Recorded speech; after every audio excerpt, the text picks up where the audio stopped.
Hey everyone, welcome back to our channel. If you're new here, please subscribe. I'd really love that. If you're returning, how you doing?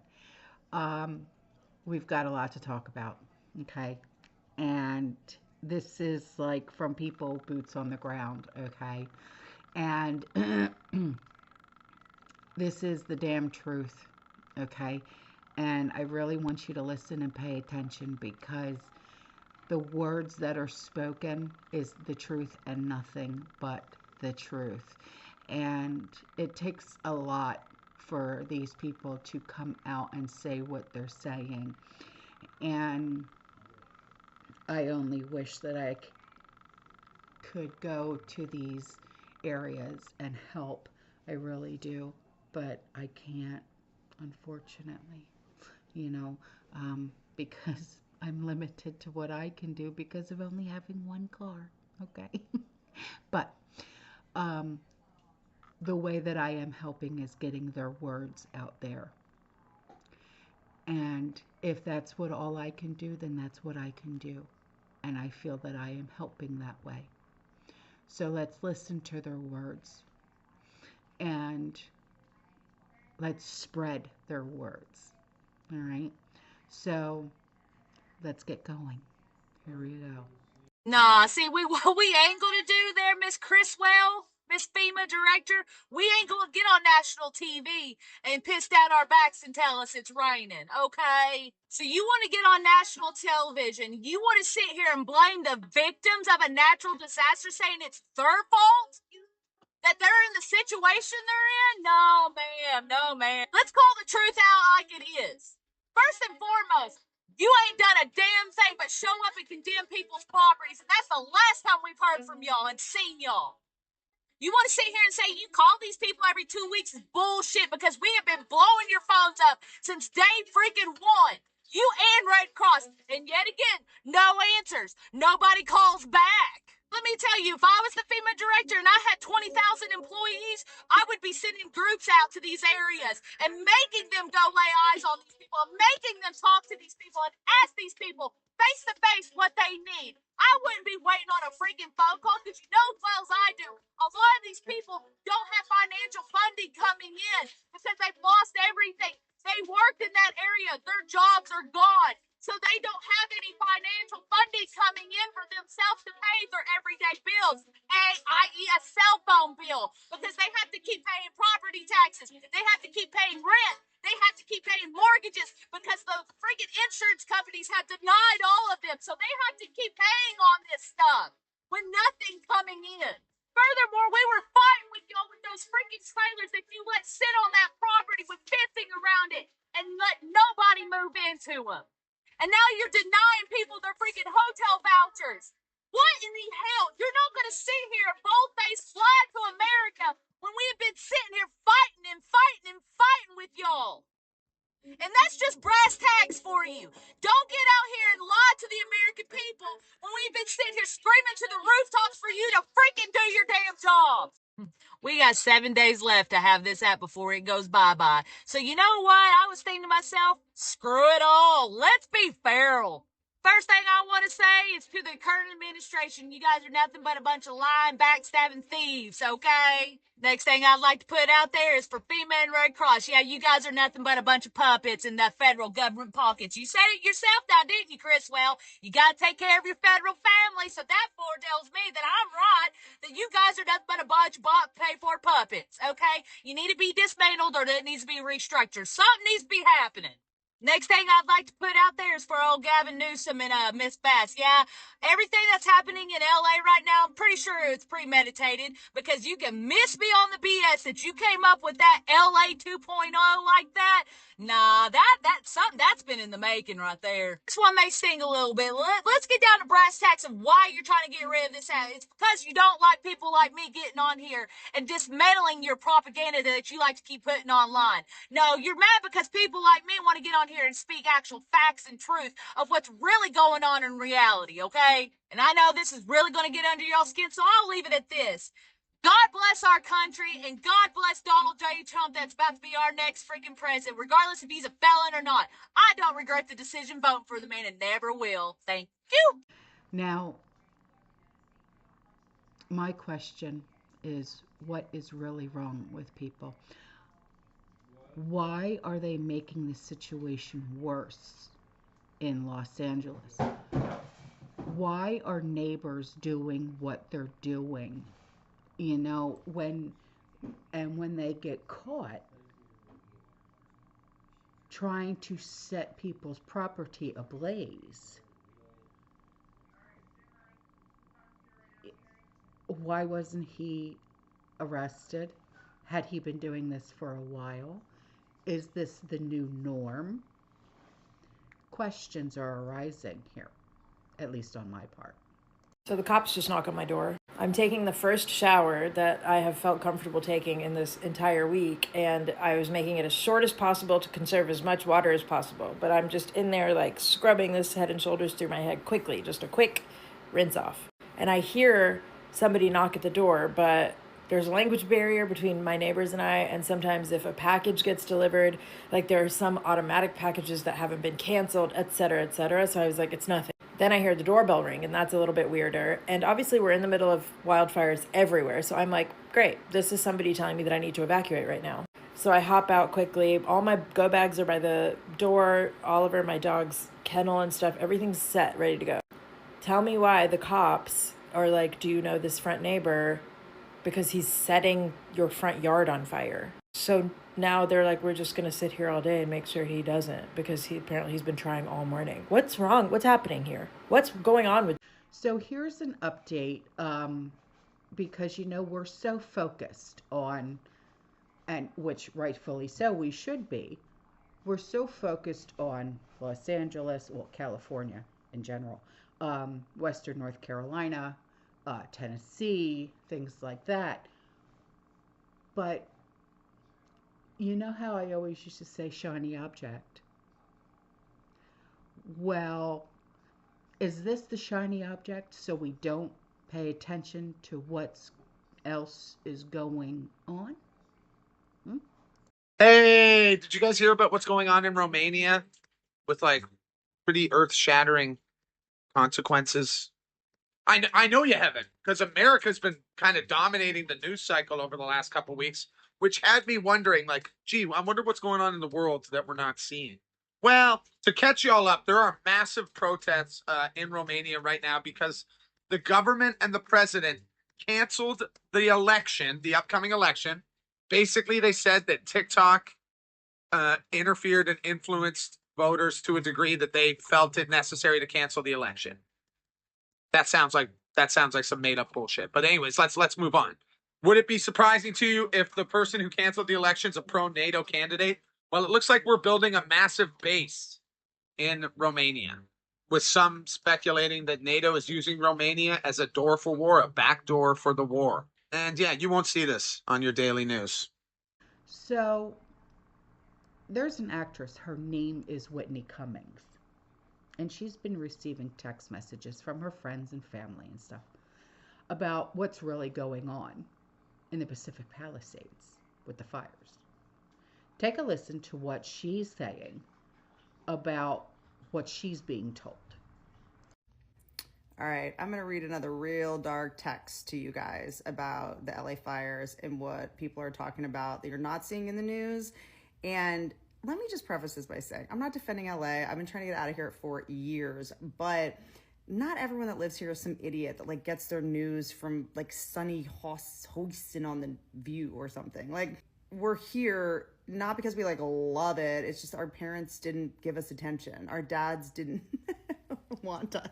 We had to come to LA because this is where all the cameras were. This is where the attention was. But now we can do this anywhere. Let me read you this text from a friend of mine who's super smart.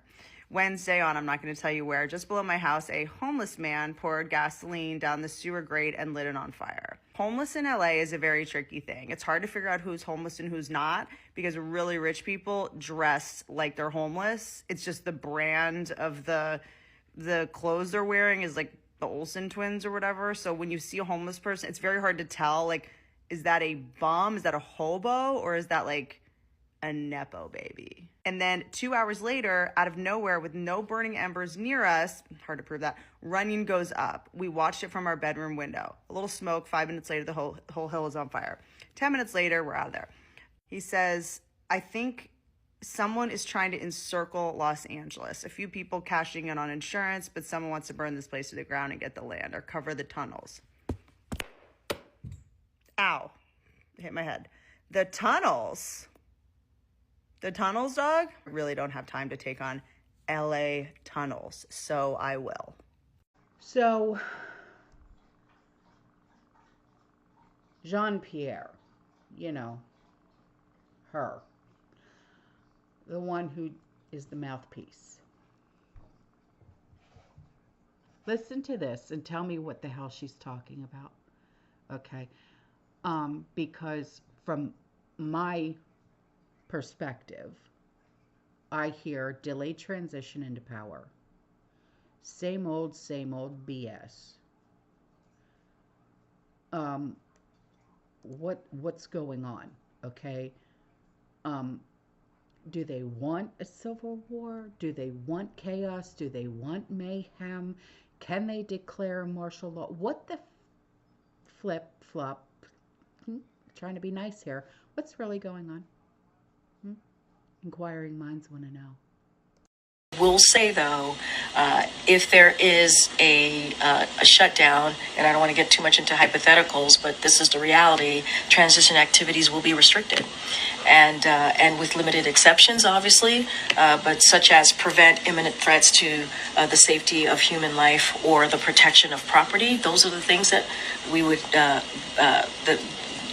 we would have to be concerned about. And so we're doing everything to ensure a smooth transition. But the choice to allow a transition to move forward is in the hands of Republicans in Congress.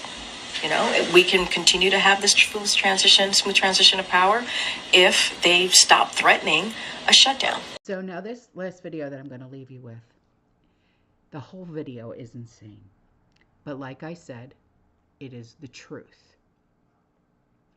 Regardless of what you may hear from MSM, which I don't think any of you watch MSM, but just in case a little bit of poison tried to get into your ear, here's the truth about what's really going on, okay?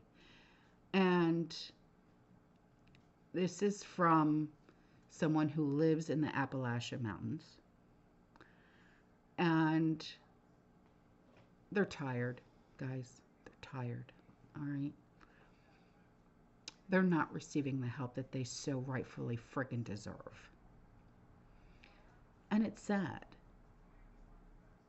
It's 16 degrees right now in the mountains. You've got elderly, you've got moms, dads, children, okay, living in tents. But yet, blank checks are being given to the celebrities to rebuild. Yeah. They have their own blank checks for making hundreds of millions of dollars for every time they show their face on TV. Yeah.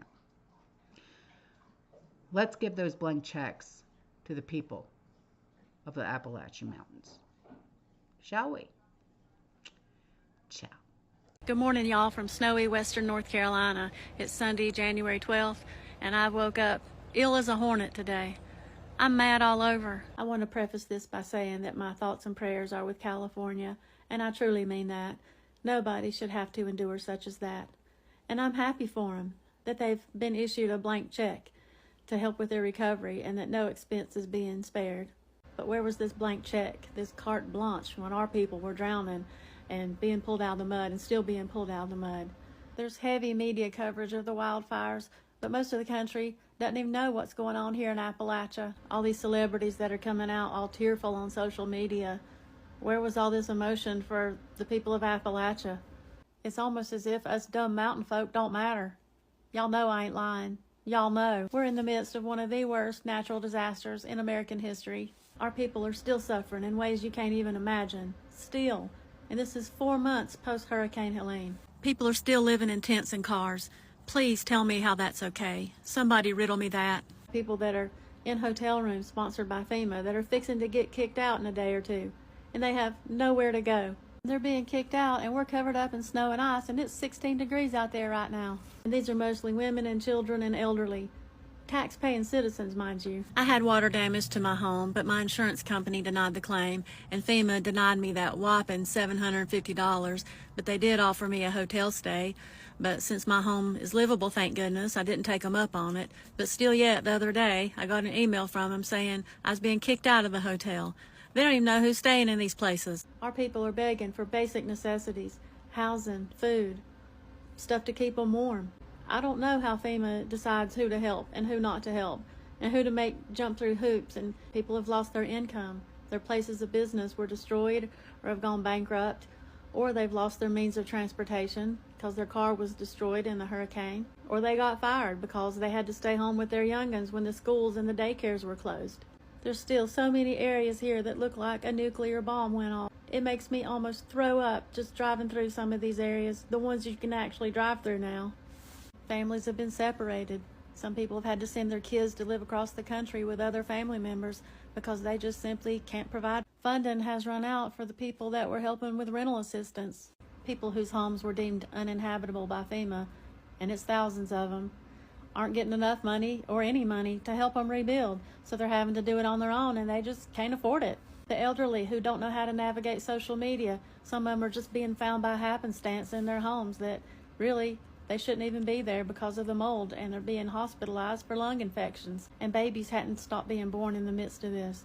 Domestic violence hadn't stopped. People are having to escape and go to safety, and there's nowhere to go.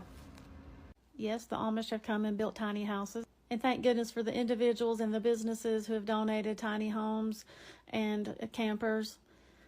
With some of the campers, they don't know how to winterize them, the people that have them. I wouldn't know how to winterize them. So the pipes are freezing, and so they're not getting heat and water. And it's just been a big learning curve. And there's some people still without electricity, if you can imagine that. But it's the absolute truth. I'm still doing all I can for disaster relief. I don't put it all on here. I just don't think that's necessary. But I still have a garage full of supplies that I'm giving out. I'm networking with people. The need is just so massive, and a lot of y'all have reached out to me asking where to donate, where to go, what to do, and I'm just getting so frustrated because I don't even know what to tell y'all anymore. The need is just so great. And again, I don't want to be accused of speaking with a forked tongue. I really do hope and pray the best for California and for a quick recovery. I do think citizens in Los Angeles are beginning to see that people that they thought had their back don't have their back. While I'm ill and mad on the one hand, on the other hand, I am so thankful and so grateful for those of y'all from all over the country, including California, who've come to help us out. I really don't know where we'd be without y'all. And without us neighbors helping neighbors, us Appalachians, we look out for each other, and we're going to be okay somehow, some way. Anyway, I reckon I've said my piece, so the end.